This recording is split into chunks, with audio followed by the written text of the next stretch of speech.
On March 3rd, 2017, Nintendo released a very epic game for an already amazing series for the Nintendo Switch and the Nintendo Wii U. And that game is none other than The Legend of Zelda Breath of the Wild. The game is a huge sandbox where you basically can travel everywhere. Whether you're flying, whether you're climbing, everything is in reach, everything is obtainable. In my honest opinion, Breath of the Wild was a very bold move by Nintendo. It does not feel like a traditional Zelda game, whereas you follow a linear path and go to dungeon to collect items. And there's nothing wrong with traditional Zelda games, but Breath of the Wild takes a fresh approach and allows you to travel anywhere and everywhere. Breath of the Wild is very welcoming for new players and old school Zelda fans alike. For example, I am a huge old school Zelda fan, and I'm talking like Link to the Past, Ocarina of Time, and jumping into this game head first, I fell in love instantly. This title has the exploring spirit in mind. You know, if Teddy Roosevelt, the 26th President of the United States, was alive today, he would love the crap out of Breath of the Wild. The story in a nutshell is that you play as Link. He is a hero of time with the Triforce power of courage. And in this game's universe, Link has awoken from a deep sleep of 100 years, and the world is pretty much destroyed. Calamity Ganon did his crap, and yeah, a lot of bad stuff happened, wiped out like 90% of the population, and Link is here to set things right. And it's really cool, like, you know, you could travel, you could go into towns, you could go into nature, and the people that are still around are helpful and vibrant. And it's really, really neat to see the amount of work they put into the NPCs, non-playable characters, because it makes you feel like you're interacting with friends. The people that you interact with are very diverse in the game, and they love to sell you stuff, and they help you out on your quest, and give you side missions to keep you busy, you know, get some money out of it. And yeah, look at this map. It is huge. This game is enormous.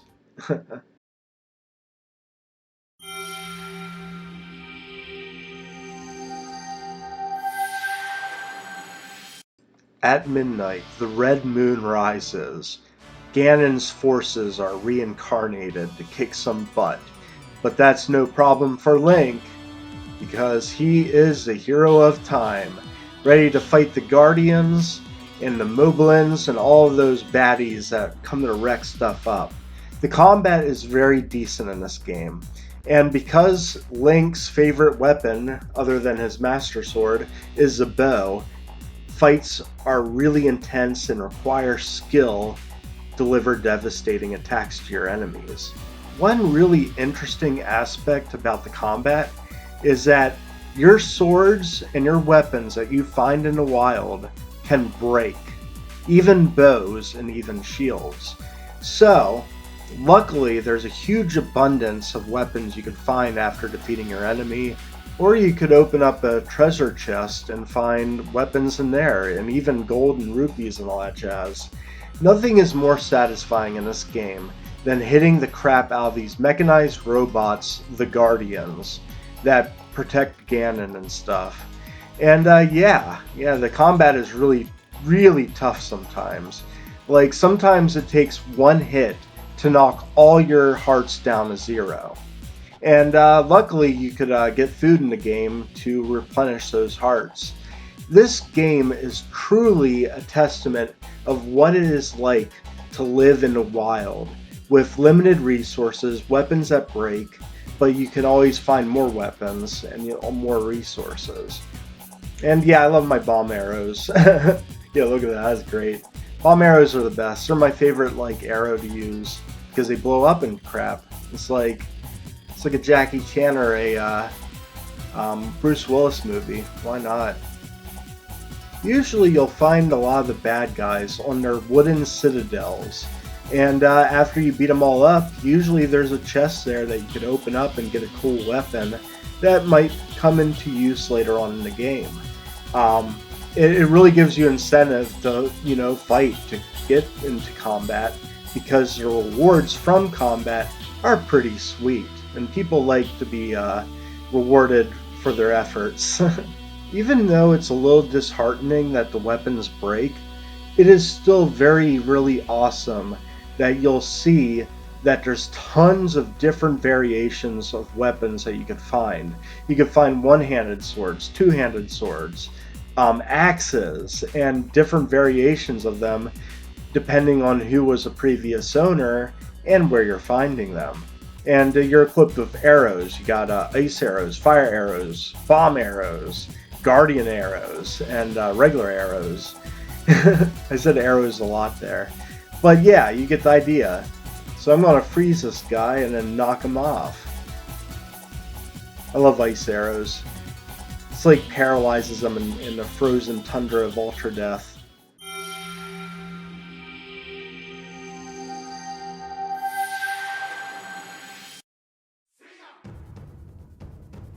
Surprisingly for me, the combat is a secondary vice when it comes to enjoying this game. My main love of this game is the fact that you could do so much more than just fight. You could ride a horse, and this horse I named Cow because it's spotted like a cow. And while riding a horse is cool, it's a little bit gimmicky. You could also hunt wolves and take their meat. You could also scavenge for some apples by knocking down trees. It's yeah, there's a lot to do. You can even cook to get health back. Cook delicious meals. Right here, I'm cooking a wild berry crepe. Mmm, sounds good. Wish it was real life though, but whatever. Yeah, and you got an inventory with a lot of items that you could like either sell, turn into elixirs, or cook with, and it gives you variety to enhance your gameplay a little bit. And a really cool feature is you could customize your character's colors of their clothes, and you can do it individually too. For example, if I take off the shirt and the mask and I want to dye my clothes a different color, like my pants or whatever, I could do that by selecting certain items, paying 20 rupees, and then voila! Check it out, I got purple pants! And it's really cool. You use your environment to help you through the game as well when you're exploring. There's just so much to do in it. And the shrines, there's like literally 100 some shrines where they're like mini dungeons where you solve these puzzles, and when you solve them, you get a spirit orb that increases your heart container or your stamina vessel, which is very vital for the character to have. Another really awesome puzzle feature is finding the Korok seeds. This little green guy here is a Korok, and you could find 900 of them spread across the land. By doing these little like mystery puzzles, you can unlock them and find them and stuff, and it's really cool. In finding them, you can unlock more inventory spot. So you can get more arrow spots, more shield spots, more sword spots, and it really comes in handy if you want to really collect some of the strong weapons that you could find. And yeah, Koroks are pretty cute. And how to cash these Koroks in is that you meet up with Hetsu. Hetsu is a maraca playing big giant tree Groot looking mofo. And yeah, you give him the seeds and he gives you more inventory. Yeah, it's pretty darn cool. And it's really good to, have that space and that variety in it. A little dance, love it. See, look, I got a shield spot because I did it. Yay. Now, another cool feature is you can buy your own house and store weapons in it. And it's really good if you run out of inventory space. You can just put weapons you really want to keep on your wall. And you could also sleep for free without paying rent.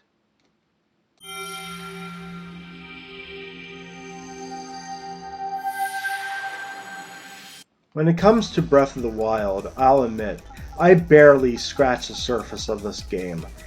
As of recording this footage, I have not beaten Breath of the Wild yet, and I have been playing it for literally over 100 hours. In place of traditional Zelda dungeons, you have the Divine Beast. There are a total of 4 of them that you have to defeat to get certain perks for your characters to eventually take on Ganon. Now, one interesting thing is, you could technically fight Ganon whenever you want, pretty much. But I like to play the game in entirety, so doing these dungeons are very necessity for my enjoyment of it. But yeah, the Divine Beasts are mechanized, giant animals of ass-kickery. And right now I'm fighting Va Mado. And yeah, it's like a giant bird Pokemon.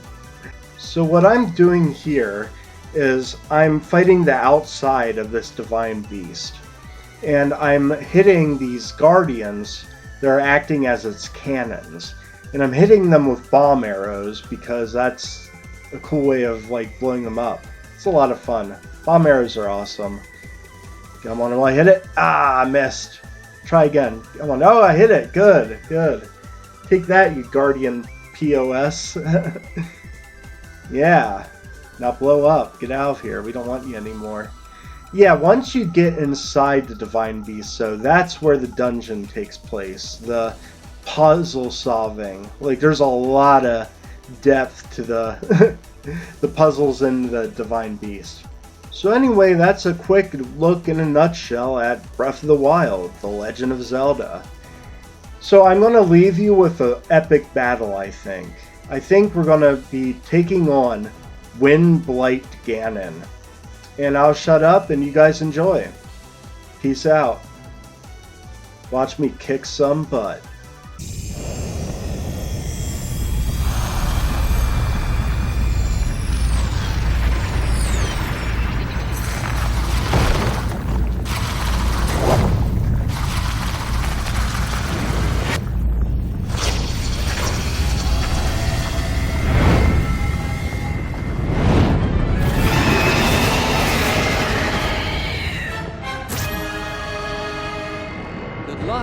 That thing is one of Ganon's own, and it plays dirty.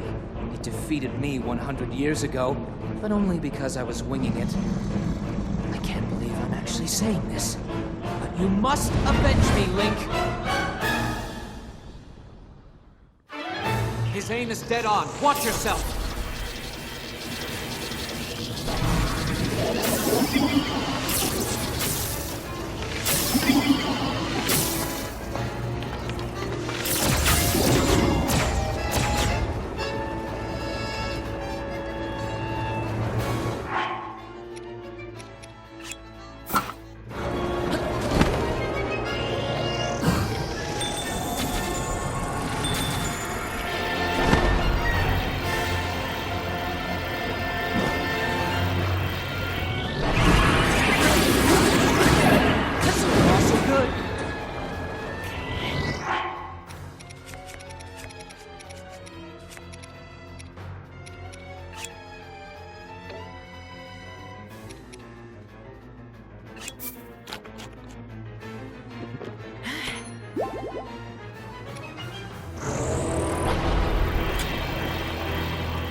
okay.